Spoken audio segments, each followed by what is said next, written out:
आज मेरो विराटनगरदेखि तेह्रथुमसम्मको यात्रा कस्तो भयो त गाइज?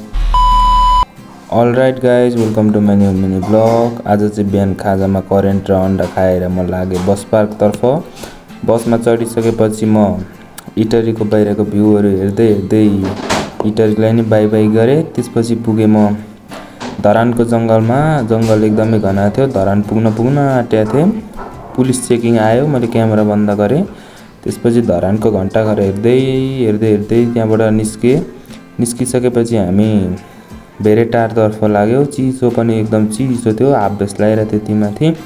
त्यसपछि हामी निस्क्यौँ त्यहाँबाट नि भेरेटारको भिर हुँदै एकदम डर पनि लागिरहेको थियो भिरहरू देखेर। गाडीको स्पिड उस्तै थियो। अगाडि एउटा एक्सिडेन्ट भइरहेको थियो, त्यो देखेपछि त झन् मलाई नि डर लाग्न थाल्यो इभीको स्पिड देखेर। त्यसपछि हामी पुग्यौँ मूलघाटलाई नि बाई बाई गरेर हामी चार्ज लाउन रोक्यो इभी। हामी त्यहाँ खाजाहरू खाइसकेपछि फेरि त्यहाँबाट हाम्रो जर्नी सुरु भयो। त्यसपछि हामी यसो हेर्दै गएको, बाहिर झन्डाहरू गाडेर छ, झन्डा एकदम मजा राम्रो पनि लागिरहेको थियो। त्यसपछि म पुगेँ सिधुवा। त्यसपछि मौसम हेरेको कुहिरो पानी पर्ला जस्तो भइरहेको थियो। त्यसपछि हामी पुग्यौँ सिधुवा। हामी केही समयमा पुग्यौँ सिधुवा।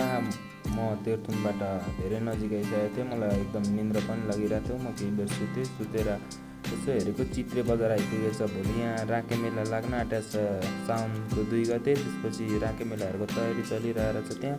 त्यसलाई बाई बाई गरेर म पुगेँ सिधै तेह्रथुम। साथीहरू लिन आइरहेका छन्। साथीहरू आइसकेपछि गयो खाना चटपटे।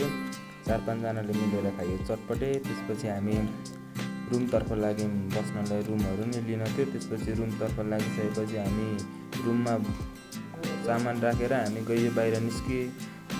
डाँडाहरू गयो, यताउता मन्दिरहरू घुम्यो, दर्शनहरू गरियो। हामीले त्यहाँ केही बेर दर्शन गरियो। दर्शनहरू गरिसकेपछि हामी आफ्नो रुमतर्फ आइसकेपछि हामी खाना खाइन्छ, सुतिन्छ। भोलि बिहान एक्जाम छ, एक्जाम पनि दिन जान पर्नेछ। त्यसको लागि के माग्यो भगवान्सित। आजलाई यति नै, बाइ बाइ।